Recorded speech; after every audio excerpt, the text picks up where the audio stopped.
Welcome to the Future Christian Podcast, your source for insights and ideas on how to lead your church into the 21st century. At the Future Christian Podcast, we talk to pastors, authors, and other faith leaders for helpful advice and practical wisdom to help you and your community of faith walk boldly into the future. Now, here's your host, Lauren Richmond Jr.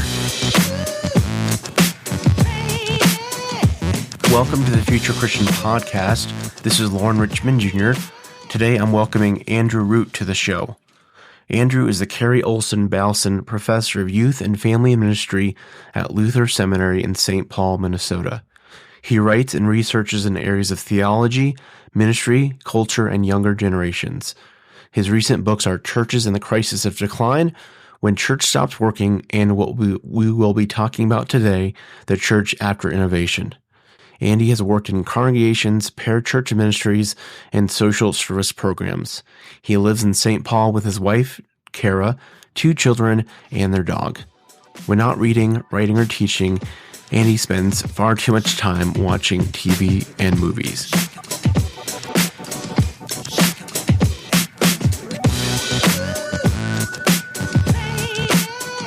All right, welcome to the Future Christian Podcast. I am Lauren Richmond Jr., and I'm glad to be welcoming Dr. Andrew Root today. So, Andy, thanks so much for being here. Looking forward to having you back on the pod and looking forward to having this conversation. I had you back on, or had you on a few months ago, but just give a quick kind of who you are, what you're about, anything that's happening right now in your life. Yeah, so I'm here in the Twin Cities. So I live in St. Paul, Minnesota, really close to the city line of Minneapolis. So like legit Twin Cities is where I'm at, and I teach at Luther Seminary here in St. Paul. Our campus overlooks the Minneapolis skyline, but our address is in St. Paul. And I teach classes on theology and ministry and youth ministry often too. And yeah, I've been kind of working at the intersection of our cultural moment and ministry and the life of the church right now. And that's me. Awesome.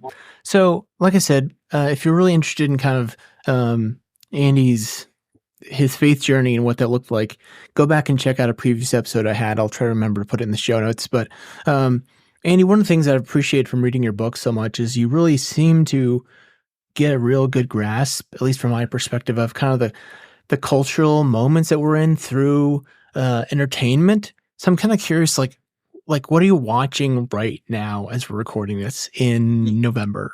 What are you watching? Well, you're very kind to say that. I feel like I don't know anything. I have teenage kids right now, and there's like some meme or some TikTok video, and I'm like, I don't even know what any of that is. I'm like a good Gen X TV watcher, major committed TV watcher. Sure. TV raised me, so I feel like I just owe it, 4 hours a night. But what I'm watching right now, we just finished, last night was big in our TV watching lives, and big as it relates to Apple TV Plus too, because we finished season 3 of The Morning Show last night. Okay. When we're recording this is on a Wednesday, so the finale dropped Tuesday night. We finished that, and we also finished season 2 of The Foundation, which a good sci-fi show, which we liked a great deal. So that's where we're at. Yeah, I've only watched a handful of the morning show. I'm more of a sports guy, and I can just like nerd out watching YouTube videos forever. So I don't I just kind of have like my comfort food as far as like TV watching. It's like Seinfeld, 30 Rock, The Good Place, The Office, kind of like just cycle through those. And I feel, and if I really want to get like emotionally invested, I'll watch like Friday Night Lights, the show, just to have a good feel. So what do you think, like, I'm just curious again, what I've been listening to this podcast on horror. Christianity Today has a podcast on horror. Yeah. And I'm not a horror fan at all, but I think what's interesting is their approach is kind of like that horror kind of really captures in some ways kind of the cultural angst, cultural anxiety. What do you think right now, or what have you seen lately that you think might be kind of speaking to the cultural stuff going on right now? Yeah, that's a really good question. Yeah, I mean, I haven't listened to that podcast, so I can't really, and I'm not a horror guy either. Like my daughter, who's 16, is really into horror. She loves it, and my wife and I have no idea what to make of that. Like because we have no interest whatsoever in any of it. So no judgments here, but yeah, I don't know what they're making of it. Yeah, I think in this moment.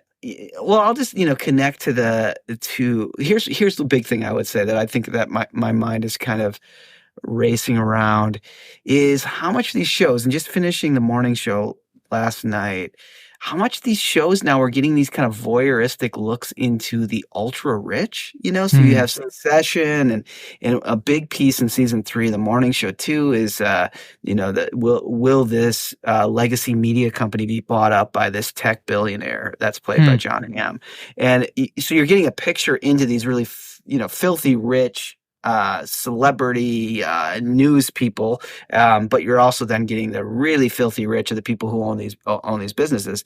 And I kind of thought about this last night. Like, I think probably before like Dallas in the 1980s, and I could be wrong about this, but it was somewhat unbecoming to show just utterly filthy rich people on TV. Like TV was supposed to be a medium that had some kind of democratic sensibility about it, and you're supposed to see kind of, I mean, there's all sorts of prejudice inherent within it probably, but you're supposed to see well, not probably, there was, but you were supposed to see a kind of average American family, the people who could kind of reach this kind of American dream, like had a car and had a suburban house. And again, there were racial dynamics here that were utterly utterly chauvinistic and just tone deaf in many ways. But there was a kind of sense where what you showed on TV was a reachable kind of standard of living for people. And yet now we have this real interest in the really filthy rich. I think it goes back to, the Kardashians and some of those reality TV shows too. But I bet that's kind of interesting to me of how we negotiate that. And I think we're at a place where kind of culturally, we do really feel like, or we're seeing the ramifications of huge forms of economic disparity. Like the gap economically is so huge, but in a fascinating way, we become really intrigued with, the succession story of these utter billionaires trying to work this out, or there's like almost no shame in the kind of utterly the disparity in wealth. I find that to be really an interesting moment of how we're making sense of that, because I do think we feel discontent around it, but we also feel longing for it. I guess another example is just, and I'm a major watcher of Shark Tank, like how Shark Tank is just big TV watching. In some ways, is kind of a glorification of a certain kind of capitalism, Right. And I kind of I like it. I find it always entertaining, but it is interesting to see, billionaires making assertions about, products and ways to make more money, and like just saying flat out, like, I'm not going to invest in this because you'll hear Mr. Wonderful say this, I have to make 10x on this. Like, if I give you $500K, I got to be able to, there's got to be a route for me to 10x this if we're going to go forward. I get it. I mean, that's why you invest money, but it's an interesting cultural moment of how this works. I can't remember if you talked about this in any of your own podcasts, and I have to ask you, since we're talking about a little TV critical moment here. What's his the football show? I'm literally Jason Sudeikis' show. What is it? Ted Lasso. Yeah, Ted Lasso. My goodness, my brain stopped functioning there for a moment. So did mine for a second. Yeah, I thought season 2 and really 3 was just terrible. What do you think of, like, I thought it just went downhill, like they're doing too much with the show. Were you into Ted Lasso at all? Yeah, I mean, I think everyone was into Ted Lasso season 1, you know what I mean? Like, It's just, and part of it was coming out of the pandemic, and there was just so much negativity around everything that, I mean, this is my take, and I do talk about this a bit on one of my episodes of my podcast, which is just that he was just utterly positive, and that was we needed that. We all kind of needed a coach who was going to just push us towards the positive side. But yeah, it did kind of change season 2 and season 3. I thought there were some redeeming episodes in season 2, if I remember correctly. But yeah, yeah, I mean, I started to feel like the positivity was a little bit too full blown, and that it did kind of, I mean, there was a negative story element, and I know we often think of negative as like bad, but there is something really, I think, positive.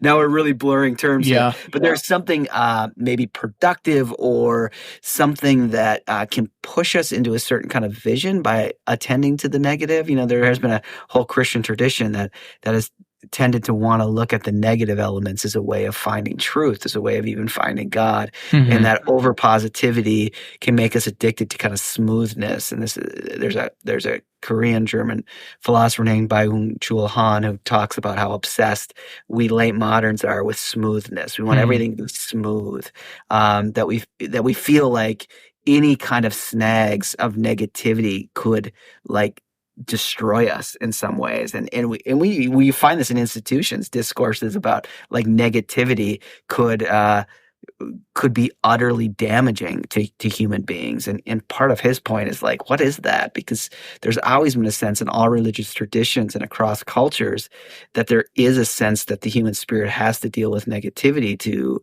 find a sense of fullness, to reach for something greater, that a society that wants nothing but smooth positivity is a society that has no depth. And I think that's interesting. And so that would be my critique of Ted Lasso. It got almost too positive that it lost some of the depth to it.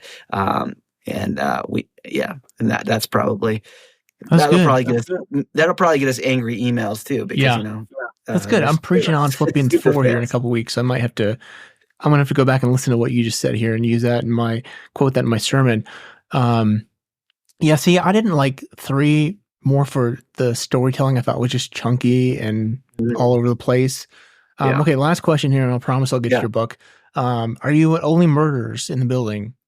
Like, we are. Because I'm lost. Season 3, I'm just bored to death. Okay. Well, that's good. That's good to know, because we are only 1 episode into season 3. Okay. And so we put it aside, waiting. We like when we can kind of get a bunch of episodes in the hopper. You know, when it's not Netflix and it's coming out every week, we kind of like to wait until we have 4 or 5 so we can kind of go night after night after night.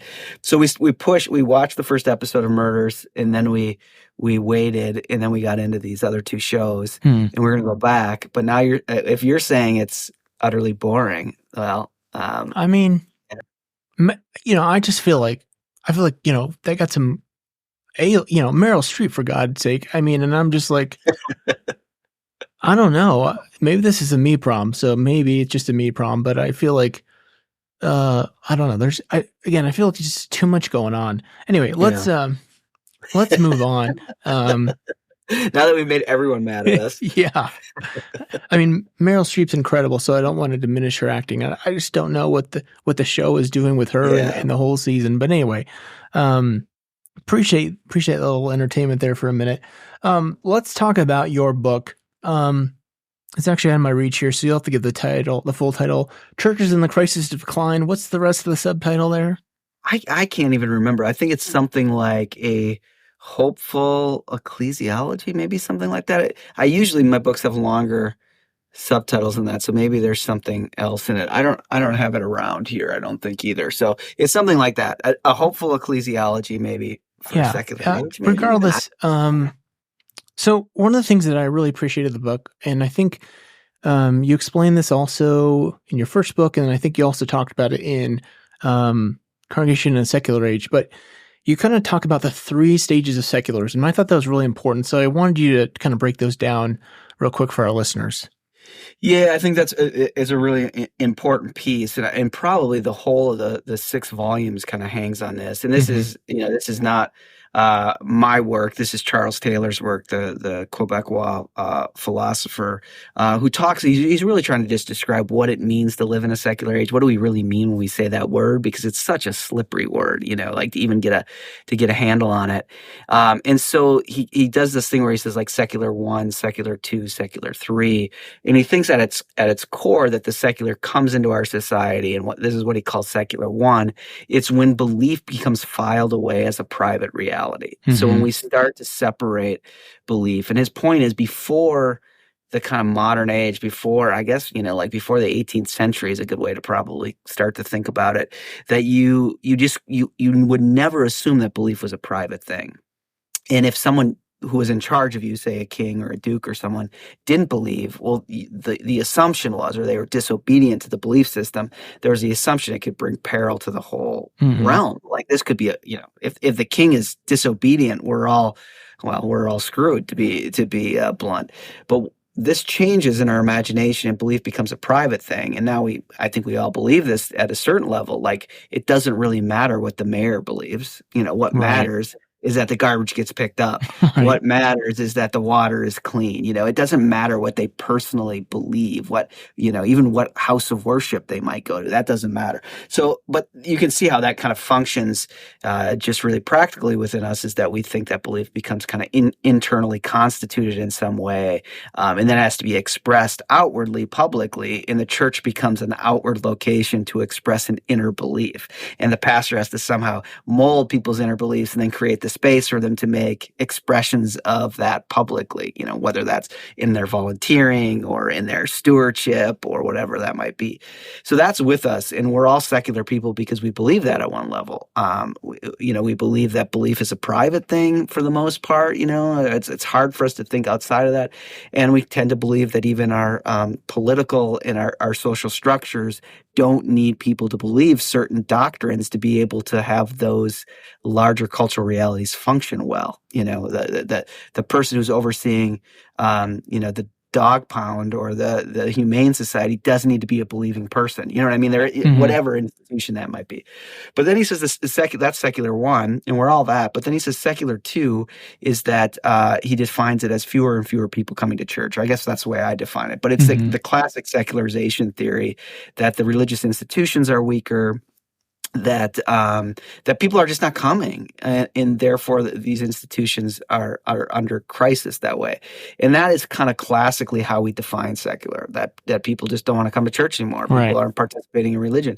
And he thinks that that's not a really helpful way of defining it. If you live on the continent of Europe, it's obvious, and if you live in America, it's less obvious, but it's starting to become more obvious. That we drop under 50%. And if you're a pastor of a church or, a bishop of a denomination or something, this as affecting us, it's affecting budgets. But he doesn't think that's what it really means to live in a secular age. And what it ultimately means to live in a secular age, he thinks is secular 3, which is that all belief itself becomes contested, that all belief becomes fragilized. And we live with this deep kind of sense of fragilization. And he ultimately means that kind of transcendence as an overarching meaning system becomes harder for people to imagine, and that people can even say things in our society like, I'm taking a break from God for a while. And we can think that's logical or even possible, where other societies, even now, but particularly in the past, could not even assume that that was a logical statement, that you could take a break from God. We think pastors could say things like, I'm taking a break from God for a while. And we think, well, that's logical. You keep doing the job, but you're really kind of not thinking about God. You're not worried about your devotional life. That's a different kind of society that we're in. So there's this incredible impulse to make meaning, but that meaning doesn't have to have any divine or transcendent referent to it. That the world we mainly inherit is an immanent one, that where we have to be kind of loyal and committed to more natural material things than maybe spiritual things or transcendent things. And that then creates, oddly, this kind of secular age creates just surpluses of spiritualities, like all sorts of spiritualities. So people don't need organized forms of religion. They don't need to go to church necessarily, but they do need to deal with all the fragilization of belief. They need to find spiritualities to deal with the push to have to construct their own forms of meaning and purpose. They have to find and be spiritual beings. So that could become exercise, or that could become nature, or that could become just really being an overly invested parent. Like all those things could become, in some ways, a sense of ultimacy to you, or a kind of form of belief that shapes your life, and it becomes a kind of spiritual disposition. So that's what he really means about those three seculars, and in different ways, all 6 books kind of pick up on this kind of secular 3 reality. Mm-hmm. Now, one of the things that I really enjoyed about the book is that you really dive into Karl. Now, you can say it if you want to be. Can I say just Karl Barth? Can I say that and not pronunciate it correctly? With the German you Barth. can. Yeah, the TH is hard, I guess, for German speakers, and so you just drop that H and it's just good old Bart. So, but yeah. So obviously, going to seminary, I studied Barth, whatever, and I feel like I understood his dialectic, kind of his teaching, but never really got it to the extent that you lay it out. And as I read it, at least as I understood your words here, you really boiled down to this idea that God is God. And it sounds a little counterintuitive or kooky, but talk more about what you mean by that and how you draw that out from him.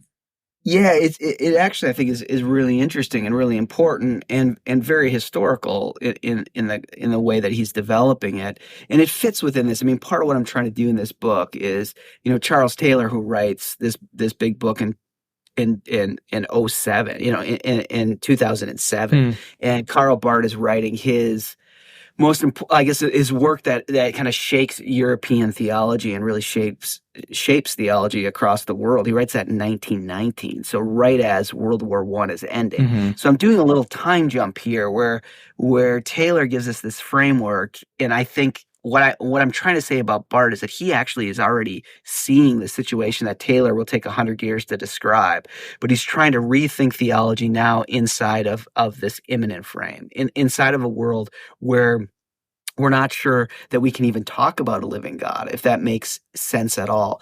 So Barth really is, he's raised in a conservative Protestant family, in a Swiss conservative Protestant family, but becomes enamored with kind of German liberal theology.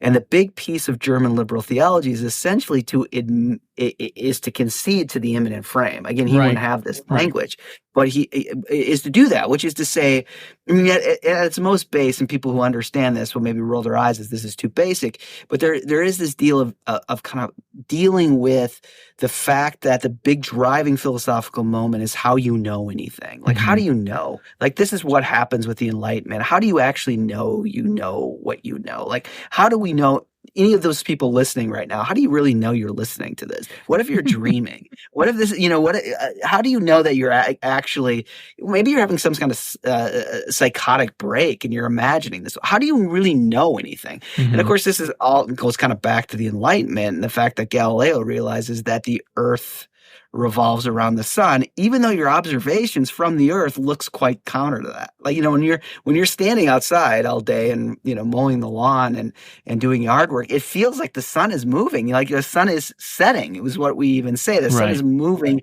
away from us. Or you're in Hawaii on the beach and you watch the sun drop into the ocean. Your observations are that the sun is moving, not the Earth is moving, but you're wrong.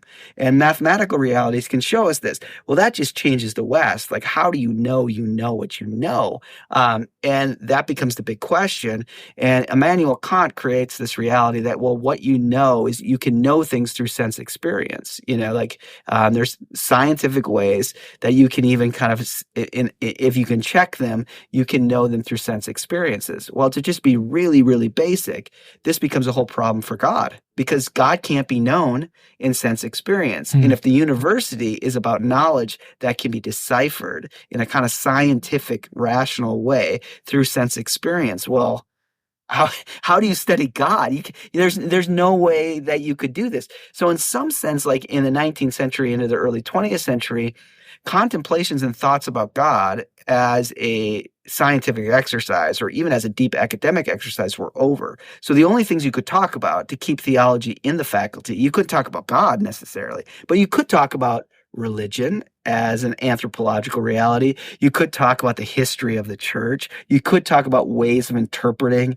sacred text or even how sacred texts come to us. Yeah. But you can't really talk about God as an object of study. Well, Barth's whole thing is to realize that such a perspective is actually quite cancerous. And what happens in 1914 as Germany goes to war is all his theology professors sign off on the Kaiser's decree.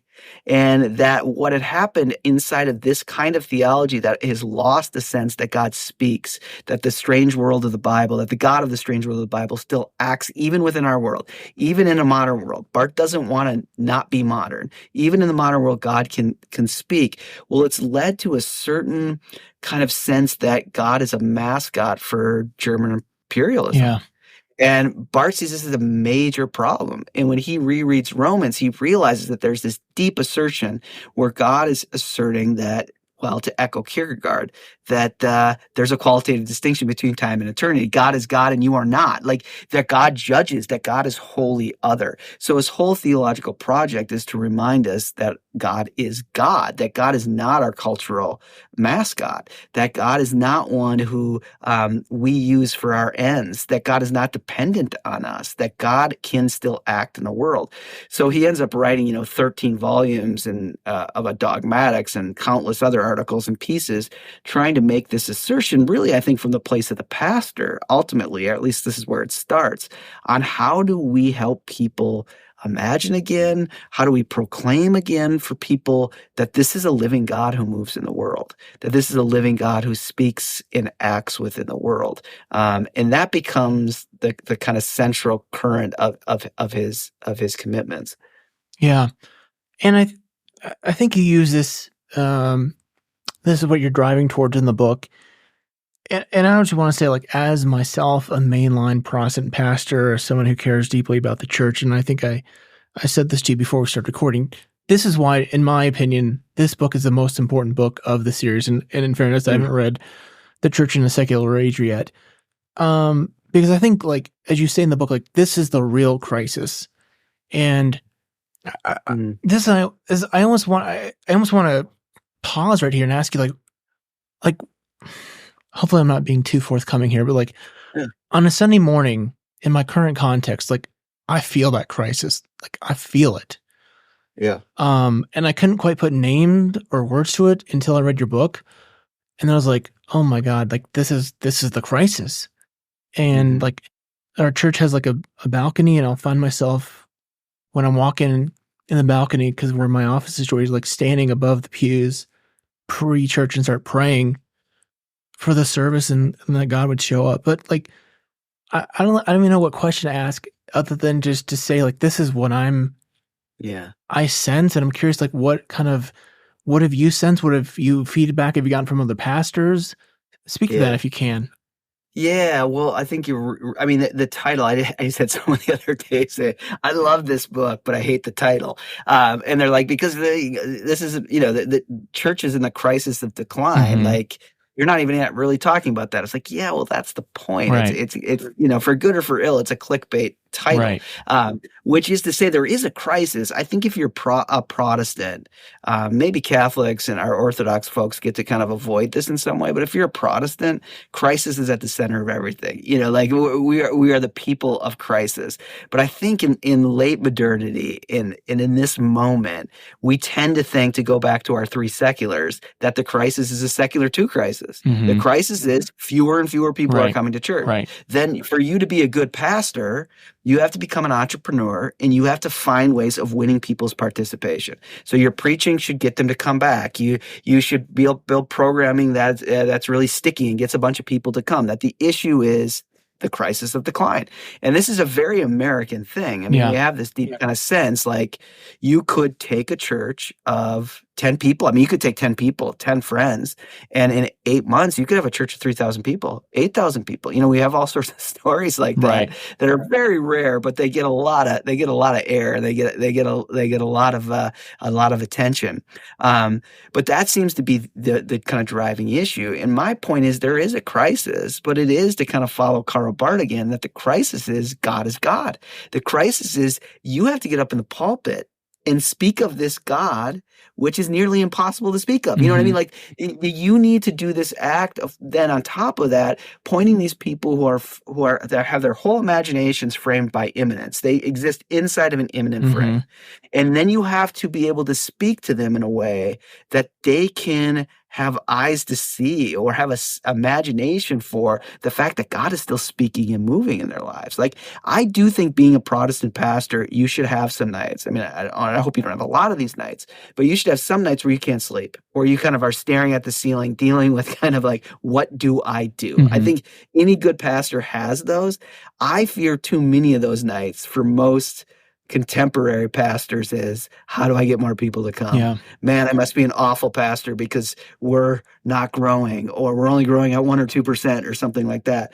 I would hope that what would keep us up at night is, how am I going to preach this word to these people? Yeah. How am I going to get these people to understand that God is acting and moving? This is a huge challenge. I mean, part of the book is to actually say, you know, the challenge you feel, the unease you feel is right. It's absolutely right that it is an incredible crisis to try to speak again of a living, speaking God in this cultural context. But so often that discontent, that anxiety even, that struggle gets reinterpreted as you're not good enough at winning market share. Right. You got to find a way to win market share. And I think that's the red herring in all of Protestant ministry, is to think the best pastor will be the pastor that can win market share, not the pastor that can speak of God again as God and help people lean into that in fear and trembling. Yeah, that's what I loved about your Congregation in a Secular Age, was you talked through like the burnout, how just that constant treadmill of producing and engineering leads to burnout. So as I thought about like your works, and I imagine you kind of hate this on some level, like, you know, a church with like a 3-word slogan that kind of goes against all you're about, but also like I imagine like, what would Andy Root's church slogan be? So tell me how this sounds to you. Worship, pray, and wait. Yeah. Like that's the Andy Root church slogan. You know, like churches have like Root Church, worship, pray, wait. I mean, how's that sound to you? Yeah. Eat, pray, love. Yeah. No, there's something that's really true about that. And the wait thing becomes really important. And one of the things I try to get at in the middle of this orange book, Churches in the Crisis of Decline, is that we, as human beings, we have to be actors. We have to act in some way. We always have to act. But if the issue, again, is a secular 2 issue of loss of market share, then your kind of actions are going to be frantic actions. And those actions are going to demand that you become busier and busier. And that's your point, that it will eventually burn us out. But you can see how this becomes an imminent way of looking at action itself. And this is partly, you know, the problem of the Reformation, is that the Reformation, for really deep theological commitments, equalizes all action. You know what I mean? Like Luther himself says, like, it doesn't, the action of changing a baby's diapers and leading a mass, they're the same. They're the same before God. You have to do them faithful with your heart turned towards God. It doesn't matter what you do, it's how you do it. You know, that's very different. But what occurs as we enter more and more into the immanent frame and deeper into the immanent frame is that we're happy. The modern project's happy to take that definition, but then take God out of it. And now what makes for good action is the action that expends the most energy. Yeah. So whatever action expends the most energy is really valuable. This actually takes us back to our Shark Tank conversation, because in some sense, kind of dealing with economic inequality, we feel like, well, I mean, this becomes moral for us. We're like, well, we can't really be mad at Mark Cuban because he works so hard and he expends a lot of energy to have those millions of dollars. And the reason he has billions of dollars. The reason he has billions of dollars and you don't is because he has found ways to expend his energy smarter and maybe even just more intensely than you. And that's the issue. So that expending of energy means that busyness becomes the most important form of action. Like the busier you are, the better you are. And I think pastors feel this all the time. But one of the ways to move forward then is to have a different form of action. And the form of action that I'm really trying to push towards that includes worship and prayer is to really become people that learn how to wait and wait on God. And we forget this, like in what is it, Psalm 46, right? Where we have the really powerful statement where God says, "Be still and know I am God." Yeah. So Hebrew scholars at least tell me, the folks that I know say that a good way to translate that text, if in the kind of most directly in its Hebrew articulation, is put down your hands and know I am God, Wow. which is fascinating. Put down your hands and know I am God. In other words, stop fighting me and put down your hands and know I am God, and stop doing all this stuff. Stop getting so busy. Busy hands are not what I respond to. And in some sense, like I think as right before the period of the exile, where we get into the Elijah and Elisha in that period of Israel's history, that when you feel like the issue is declined, your hands get very busy. Yeah. And when your hands get very busy, you get pushed towards idolatry. Let's just be frank. You get really pushed towards idolatry, and you get pushed towards fertility gods. So you start looking after the Baals, that the Baals will let you out of your decline. And Yahweh is a God of the desert that wants to be your parent, that wants to hold you, that wants to be in discourse and conversation with you, not just to give you better crop yield, not just to give you better market share. Mm-hmm. And so there is really something profound, and it's a huge challenge leadership-wise, of how you help a congregation stop, put down their hands, and know that God is God. And maybe the only way they can know that God is God is by putting down their hands. And Bart's trying to get at that too, this sense that to wait for the God who is God, or the call to know a God who is God, is to wait and to listen and become attentive.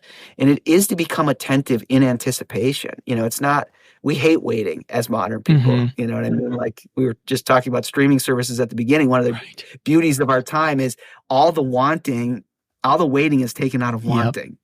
Like when you even go onto your streaming service and it's like, yeah, next episode's Wednesday, or, go to the theater and watch this movie. You're like, no, I want this right now. I don't want to have to wait for this. Or the only kind of waiting that's allowed in this kind of late capitalist age is like I say Good Friday, Black Friday waiting. Yeah. Where, like, you're kind of waiting in anticipation so you can get super busy to the point of violently, frantically busy so you can get a $50 TV. You know what I mean? Like that's the only kind of waiting that's allowed, but a kind of waiting that unhooks from an idolatry of busyness and fertility, in the sense of the Baals, that becomes very countercultural, but very necessary. So the waiting really is waiting in anticipation, waiting in resistance, waiting with a deep story. And that all takes leadership. It all takes pastoral leadership to lead us into. But it is saying to your congregation, we usually say, like, who can do more? Mm-hmm. Who can give more? Right. Who can go faster? Who can go busier for God and for this church? Instead of saying, maybe in this moment, what we need to do is put down our hands and know that God is God. I mean, I can't remember if it's in this book or maybe your Congregation of Secular Age book. You talk about how, at least as I read it, like this kind of leads to a functional atheism. Am I misinterpreting that? No, absolutely a functional atheism. Yeah. Because I think, like, I can't remember if you explicitly talk about this in your books, but I was thinking about it in church context, like whether it's an evangelical context where it's just like about light shows and incredible production, the idea that like God and the gospel is not enough to draw people to church, like we have to draw them to church, or like in a mainline progressive liberal church context, it's like we can't trust the gospel enough to change the city, like we are in charge of changing our city and righting all the wrongs. So that kind of leads to a question I want to ask you. Like, where does action fit in? I know you talk about Yeah. Karl Barth, in his context, what that looks like for him. Like, what do you think that looks like for people today? Yeah, I mean, so there is a deep sense, I think. I mean, one way to get into this is building on what you just said is part of the real challenge, or how this functional atheism starts to really take shape, is when we wrongly, I think, again, because we feel those pinches of secular too, fewer and fewer people participating. I mean, consultants will say this to church leaders all the time. You got to find your story. Right. You have to figure out what the church's story is, and then you got to sell that story. Essentially, you got to know your story, and that will form your action. So if you know your story, then you'll be able to form your action. But theologically, the church has no story. The church has absolutely no story of its own. The only story the church has is the story of God, and the church doesn't even get to be like best supporting actor. I mean, talk about Meryl Streep. You know, like you don't even get to be nominated for an Oscar here. The church does serve an incredible role in this narrative that's unfolding. It gets to narrate this story. It gets to kind of be narrator, in pointing to the main actor is God, and God is acting for the world. And so we'll always be called into the world to point to how God is acting within it. But the functional atheism happens when the church's story eclipses God's story. Then what we're selling is actually the church. What we're trying to draw people to and get them to be loyal to or committed to, or my gosh, we could even say disciples of, is the church. And and what will then happen functionally is much like a company. I mean, this is Shark Tank again. My gosh, this is all coming around. Like on Shark Tank, you'll hear people say, "Well, you have a good product, but you don't have a company." And then they'll say, "Well, what's the story? Where did you come from?" They always want to know the story behind this.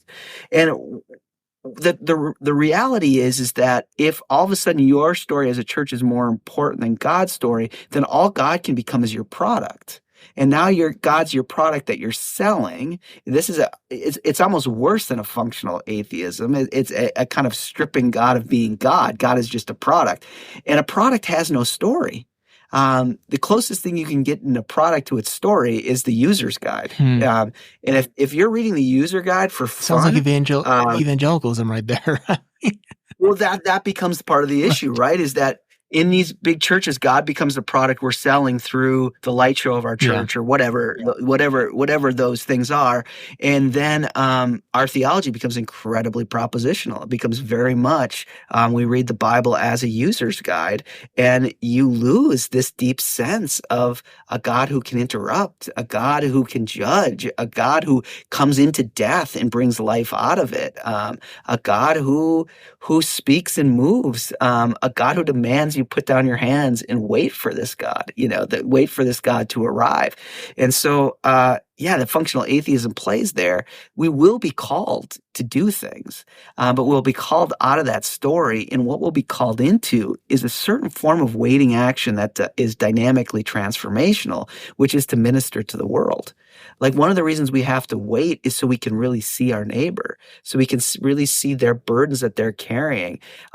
If what God is doing is ministering new life to the world, bringing life out of death, freeing Israel from Egypt, raising Jesus from the dead, then one of the things we have to do is wait to be able to see that, to console our neighbor, to hear their suffering and join in it. And it's at that place, sacramentally, that God is present, working life out of death. But we become too frantic, and so much of our action, whether it's on the right or the left, is a kind of hyperactivity that never really sees our neighbor. We either see those who are on our side ideologically or not, or we see potential kind of religious consumer here.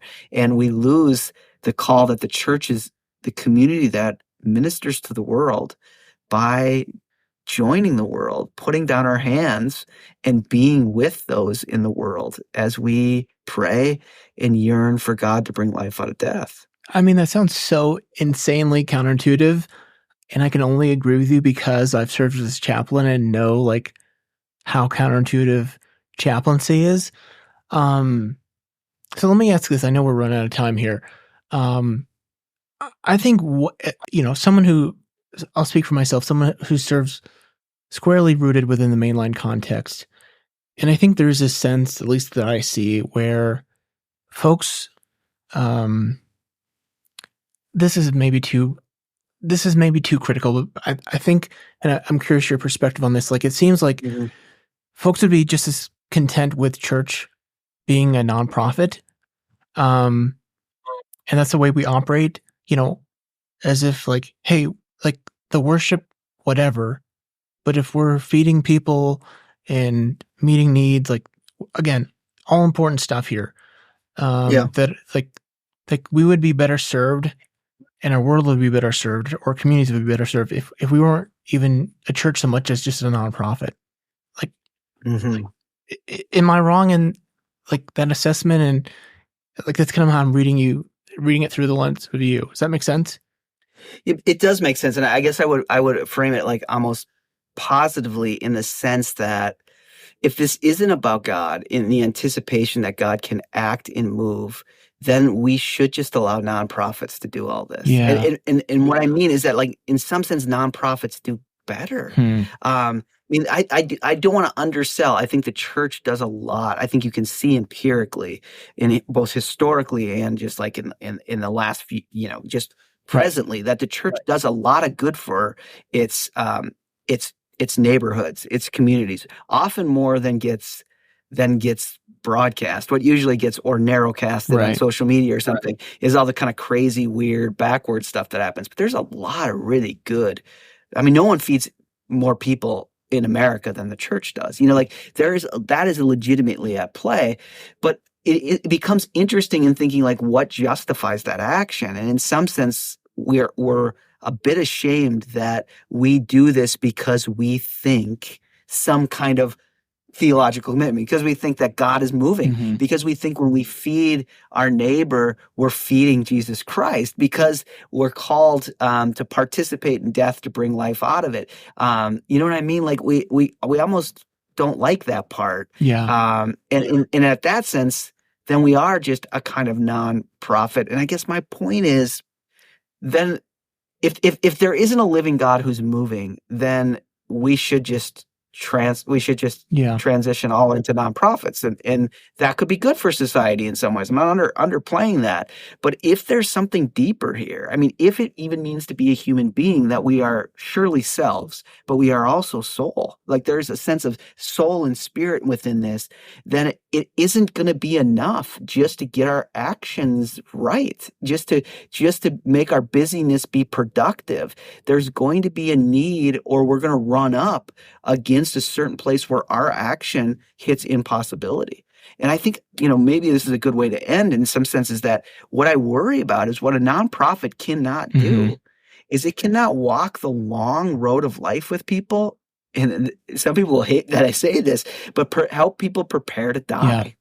And to die with a certain vision. And what a pastor does that a nonprofit person doesn't do is reminds people that their actions do have limits, and that their limit reflects the fact that you are a creature and creatures will die, and that there is a deep sense of spirit that yearns for answers or communion or connection or visions of something bigger up against our little deaths and our big deaths, and that we need a story. We need a commitment to a redemption inside of those realities.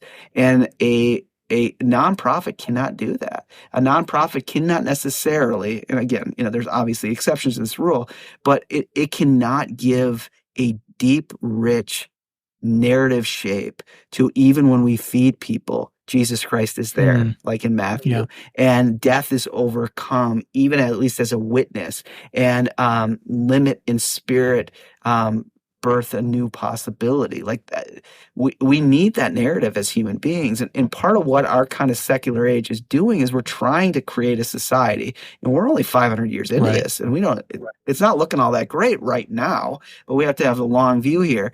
We're trying to create a society where God doesn't need to be at the center of it. Like where we don't need this narrative at play. And I can see that your dog and your background, and that just makes me deeply happy.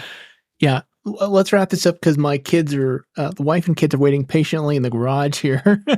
Yeah, and I have a dog too who's probably behind that door behind me waiting for her walk. So last question here. I'll skip all the normal questions I've already asked you. It's like, I mean, what do you hope? I mean, what do you hope for the future of American church? I don't know. Maybe that's too broad. Your denomination, church in your context. What do you hope? Yeah, what I ultimately hope for us is that one that we would stop catastrophizing too much. I think we catastrophize. I think at both the lay level as well as the pastoral level, I think pastors feel the burden that if you don't get your crap together, the church is going to die. Your church is going to die. Your denomination is going to die. Maybe Christianity in America is going to die. And I hear it even from lay people. Like, if we don't get our act together, there's going to be no church in America. And I think the first thing I want to remind us is that the church is God's responsibility, and it is not going anywhere. And your actions cannot save it, but God will. And remember, there's a long history here, and that this is God's responsibility, not yours. Your responsibility is to be faithful to the humanity of the people before you, and faithful and curious about the reality that God moves in those people's lives, that God is at work in those people's lives, and to be curious about that. I want us to just have a vision that God moves, and be the kind of people who are brave enough to walk into experiences of death in anticipation that our God will show up and move to bring new life out of those. Well, I really appreciate the conversation. The book we talked about today is Churches in the Crisis of Decline. Andy has a new book out, The Church in an Age of Secular Mysticism. And you kind of teased that there a little bit, so now I'm excited to read the book.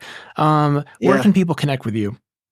Yeah, they can just I have a website that's just andrewroot.org, and they can find me there, and they can Google me, find my email if they need that. And yeah. Great. Well, thank you so much for your time. I always leave folks with a word of peace, so may God's peace be with you.